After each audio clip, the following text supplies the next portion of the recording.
This is the epilogue to one of my books, The Mouse in the House and Other Tales, Understanding Nature by Nora K. Anthony. It's available online at Amazon. It was meant for children, but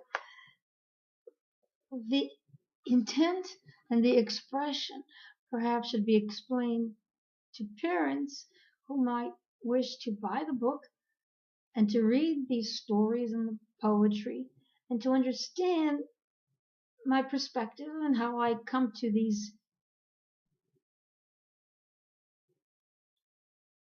wonderful, whimsical, poetic expressions.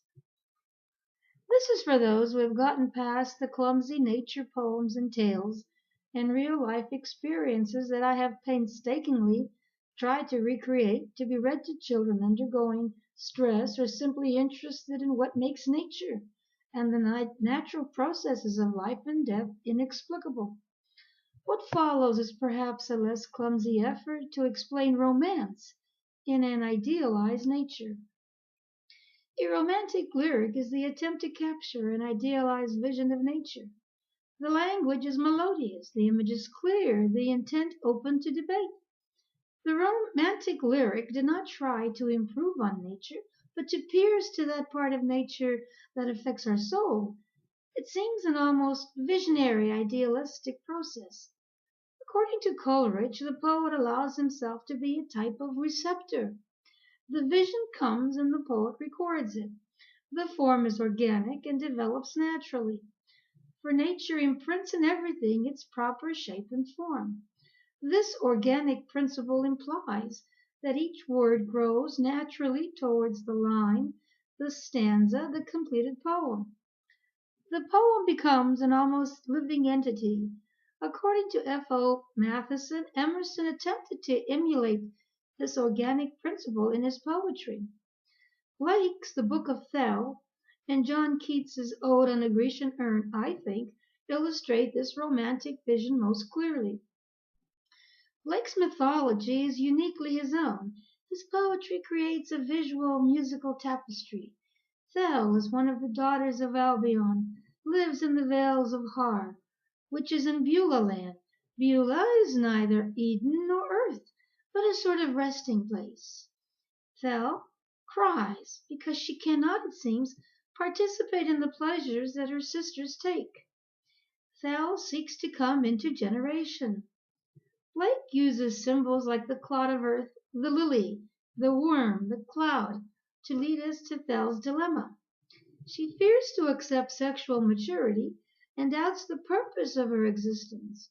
When she does come into generation, she confronts her own grave and runs back to the shelter of Har.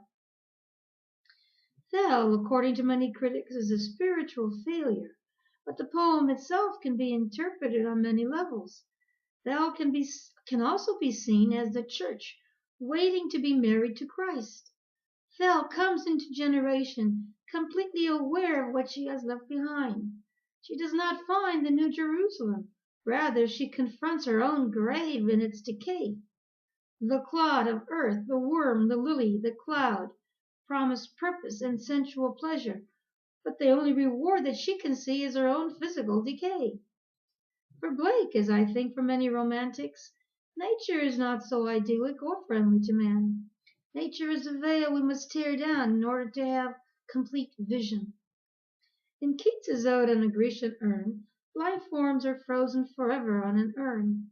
He treats us to vivid images, a cinematic scope of lovers forever young, forever unsatisfied, of rituals and beautiful forms. The urn takes us back to a time when shepherds could be romantically visualized as god-like Pans, when priests performed rituals for natural deities. The lovers on this urn can never die. Keats concludes that beauty is truth, and that truth is beauty. The forms on this urn have come alive for Keats. In his vision there is no death.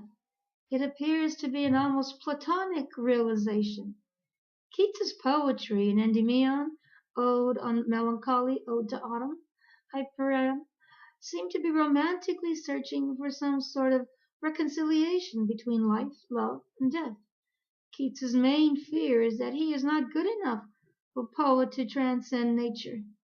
I think the lyrical beauty of his verse outweighs the content, as in Coleridge's Kubla Khan. Blake, on the other hand, seems so assured of his prophetic visions that he sweeps us away on dense mythological illusions that only a dedicated disciple would attempt to completely define. However, his poems on innocence and experience give us added insight into the romantic lyric used as a form of social protest. I am presenting this book in that light. The Mouse in the House and Other Tales. Understanding Nature. Thank you.